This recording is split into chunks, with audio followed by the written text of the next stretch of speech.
Hi everybody. Is that camera on? Yes, look, it's on. Guess what I'm going to talk about now? We talked about the Vox amplifiers and those totally British, crunchy, sweet, cool amplifiers.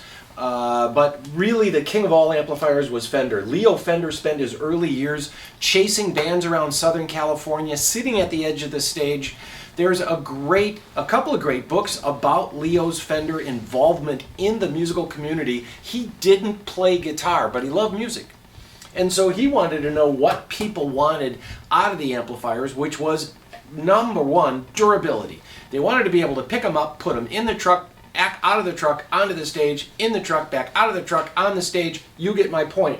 And there are certain generations. The earlier tweeds have this wide panel. And these actually will break up a little easier, but each generation of Fender, they went to another level of distortion-free performance. So you basically get a little less distortion out of a narrow panel Fender tweed amplifier than you do. So these came first, actually the TV front, but for the sake of the video and because I don't have a TV front, you know, right. So the wide panels came in, and then these narrow panels, when they got to the narrow panel design, they also improved the distortion level.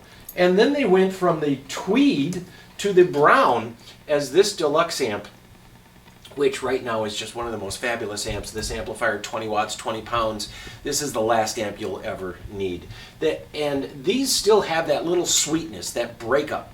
And then they went to the black face, and these still have a lot of sweetness and black, but a more headroom when they got to the black Tolex. So this is generationally, you get more and more what the catalog called distortion-free performance, and another level up in distortion-free performance. Yet these black-face amps are sweeter than the silver-faced amps that came along later. And then by about early 1970s, they went, wait, what?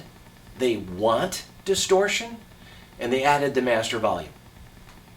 So here is some really classics. Now this is a 2x10. We got this from a guy that lives in town, but he got it from a guitar player that played with Jackson Browne. And so this is an interesting amp. You'll see it on our website. This is a super, so two 10-inch speakers. Prior to this, it had that big silver panel in the front, but this is a 25-watt amplifier, and I'm going to turn this on here. Somebody just called, so I'm going to turn it down.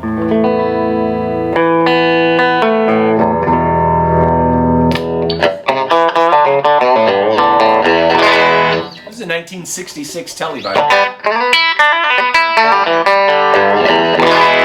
Now, I'm going to flood this a little bit.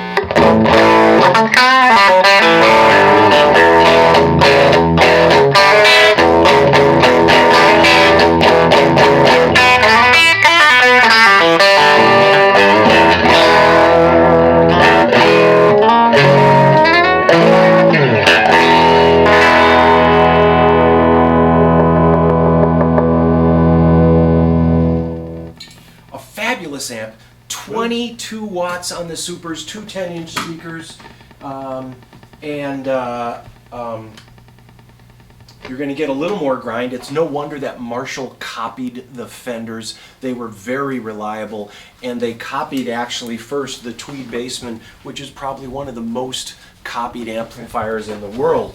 If you look at the knob layout on early Marshalls, they're the same as Fenders. This is a Tweed Harvard, which is a lower wattage amplifier. This is about 12 watts, single 10-inch speaker. And the Harvard is a little different design. It's a little tighter, but made famous by recording. I'm trying to keep it down because somebody's on the phone.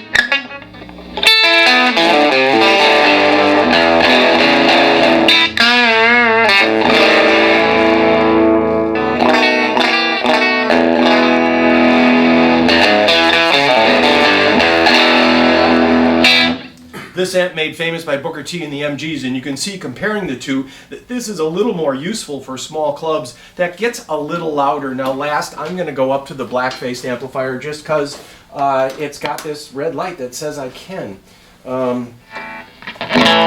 This is a 1966 Fender Princeton.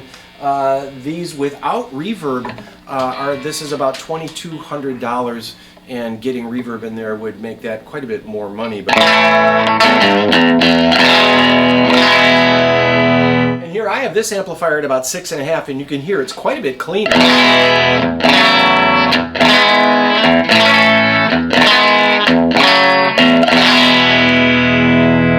And going back to the Tweed amp, and we'll finish up with that. This Tweed Harvard is at 6.5.